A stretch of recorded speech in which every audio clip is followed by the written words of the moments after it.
O Evangelho segundo Marcos. Capítulo 10. Levantando-se Jesus, foi dali para o território da Judeia, além do Jordão. E outra vez as multidões se reuniram junto a ele, e de novo ele as ensinava segundo o seu costume. E aproximando-se alguns fariseus, o experimentaram perguntando-lhe: é lícito ao marido repudiar sua mulher? Ele lhes respondeu: que vos ordenou Moisés? Tornaram eles: Moisés permitiu lavrar carta de divórcio e repudiar. Mas Jesus lhes disse: por causa da dureza do vosso coração, ele vos deixou escrito este mandamento. Porém, desde o princípio da criação, Deus os fez homem e mulher.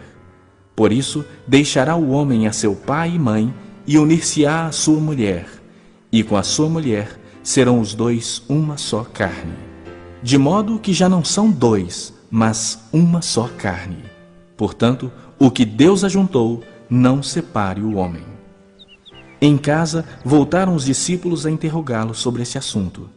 E ele lhes disse: quem repudiar sua mulher e casar-se com outra, comete adultério contra aquela. E se ela repudiar seu marido e casar com outro, comete adultério. Então lhe trouxeram algumas crianças para que as tocasse, mas os discípulos os repreendiam. Jesus, porém, vendo isso, indignou-se e disse-lhes: deixai vir a mim os pequeninos, não os embaraceis, porque dos tais é o reino de Deus. Em verdade vos digo, quem não receber o reino de Deus como uma criança, de maneira nenhuma entrará nele. Então, tomando-as nos braços e impondo-lhes as mãos, as abençoava. E pondo-se Jesus a caminho, correu um homem ao seu encontro e, ajoelhando-se, perguntou-lhe: bom mestre, que farei para herdar a vida eterna? Respondeu-lhe Jesus: por que me chamas bom? Ninguém é bom senão um, que é Deus. Sabes os mandamentos? Não matarás, não adulterarás, não furtarás, não dirás falso testemunho, não defraudarás ninguém, honra a teu pai e tua mãe? Então ele respondeu: mestre, tudo isso tenho observado desde a minha juventude. E Jesus, fitando-o, o amou e disse: só uma coisa te falta. Vai, vende tudo o que tens, dá aos pobres e terás um tesouro no céu. Então, vem e segue-me.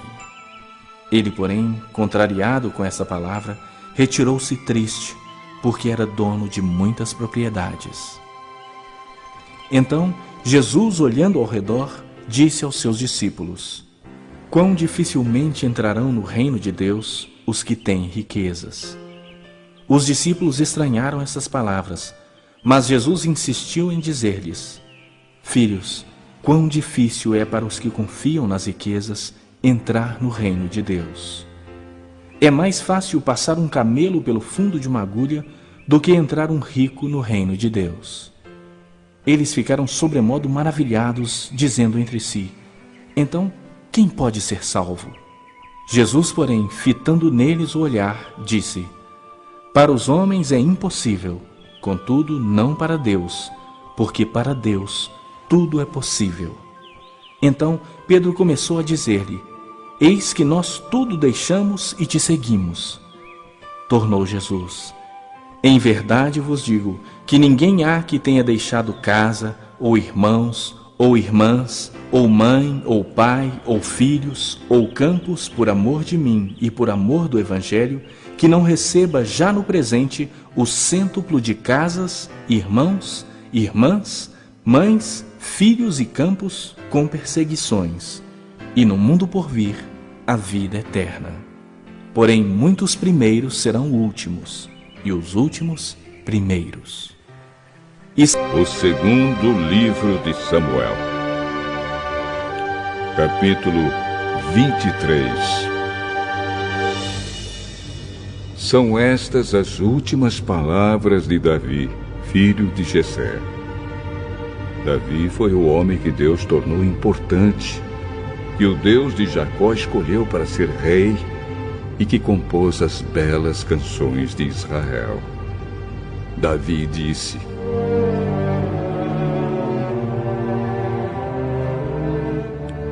O Espírito do Senhor fala por meio de mim, e a sua mensagem está nos meus lábios. O Deus de Israel falou, o protetor de Israel me disse. O rei que governa com justiça, que governa respeitando a vontade de Deus, é como o nascer do sol numa madrugada sem nuvens, como o sol que faz a grama brilhar depois da chuva. É assim que Deus abençoará os meus descendentes, pois Ele fez uma aliança eterna comigo, uma aliança bem certa e segura. Isso é tudo o que quero. Será essa a minha vitória. E eu sei que Deus fará isso. Mas os pagãos são como os espinhos jogados fora. Ninguém se atreve a pegá-los com as mãos. Para isso é preciso uma ferramenta de ferro ou de madeira. Eles serão totalmente queimados no fogo.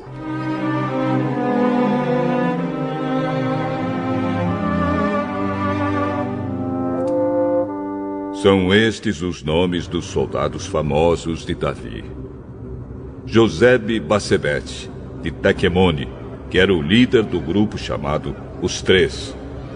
Com a sua lança, ele lutou contra 800 homens e matou todos numa batalha. Eleazar, filho de Dodo e neto de Aui, era um dos famosos três.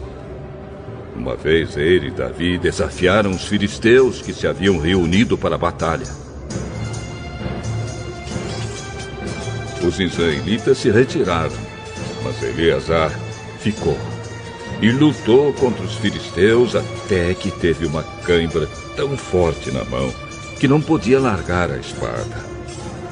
O Senhor Deus conseguiu uma grande vitória nesse dia. Depois que a batalha terminou, os israelitas voltaram até o lugar onde Eleazar estava para tirar a armadura dos mortos. Em seguida vinha Sama, filho de Agé, o Ararita. Os filisteus se juntaram em Lei, onde havia uma plantação de ervilhas. Os israelitas fugiram dos filisteus. Porém, Sama ficou na plantação, defendeu-a e matou os filisteus. Nesse dia, o Senhor conseguiu uma grande vitória.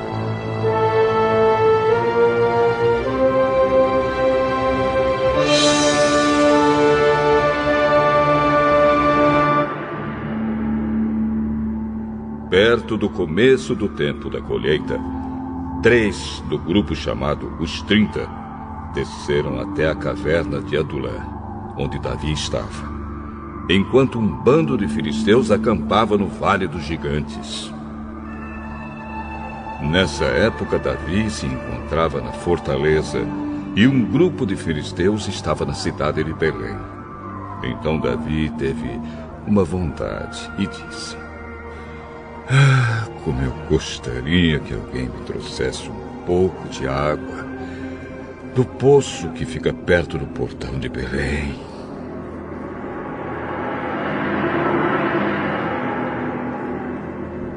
Aí os 3 soldados famosos passaram pelo acampamento dos filisteus, tiraram água do poço e levaram para Davi. Mas ele não bebeu daquela água. Em vez disso, a derramou como uma oferta a Deus, o Senhor, e disse: ó Senhor Deus, eu nunca poderia beber desta água. Isso seria o mesmo que beber o sangue destes homens que arriscaram a sua vida para trazê-la. E assim, ele não tomou daquela água. Foram essas as coisas que os famosos 3 fizeram.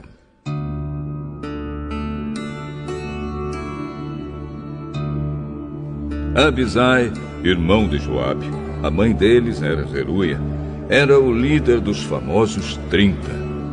Com a sua lança, ele lutou contra 300 homens e os matou, ficando famoso entre os 30. Abisai era o mais famoso dos 30 e se tornou o líder do grupo, mas ele não era tão famoso quanto os 3. Benaías, filho de Jeoiada, da cidade de Cabzeel, foi um soldado famoso e praticou muitos atos de coragem. Ele matou 2 grandes guerreiros moabitas. Em um dia de neve, desceu numa cova e matou um leão. Ele matou também um egípcio, um homem enorme, que estava armado com uma lança. Benaías atacou o egípcio com o seu bastão, arrancou a lança da mão dele e o matou com ela.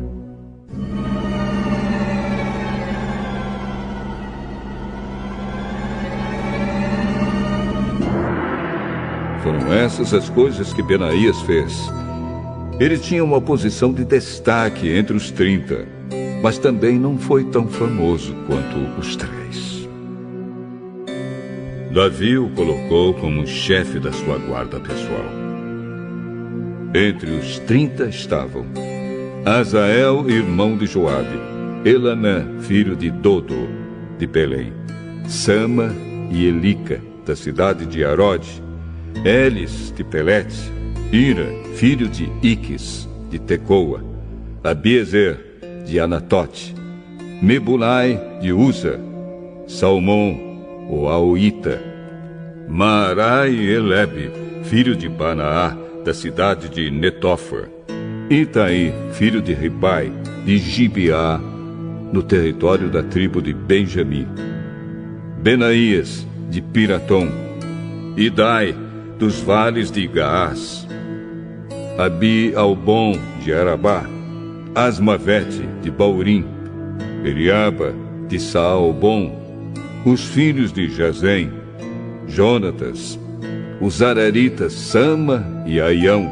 filho de Sarar, Elifelete, filho de Acasbai, de Maacá, Eliã, filho de Aitofel, de Gilo, Esro, de Carmelo, Paarai, de Árabe, Igal, filho de Natã, de Zoba, Bani, do território de Gade, Zeleque, de Amon, Naarai, de Beerote, que carregava as armas de Joabe, cuja mãe era Zeruia, Ira e Garebe, de Jatir, e Urias, o Eteu.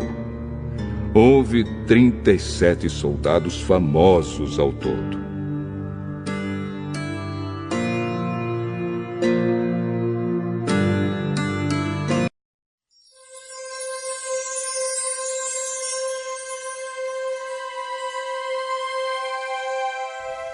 Oséias, capítulo 3.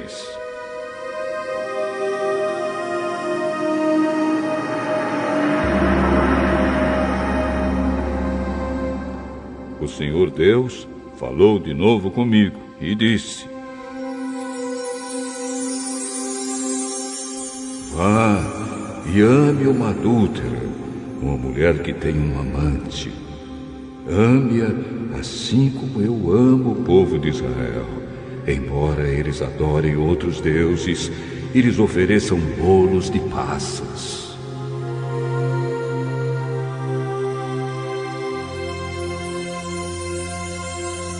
Fui e comprei a mulher por 15 barras de prata e 150 quilos de cevada. Eu disse: por muito tempo você vai esperar por mim. Durante esse tempo, não se torne prostituta, nem se entregue a um amante. E eu também esperarei por você. Será assim que os israelitas passarão muito tempo sem rei ou qualquer outro chefe, sem sacrifícios ou colunas do deus Baal, sem ídolos ou deuses do lar. Mas virá o tempo em que o povo de Israel voltará a adorar o Senhor, o Deus deles, e eles serão governados por um descendente do rei Davi. Naquele tempo, eles adorarão o Senhor com temor e receberão dele muitas bênçãos.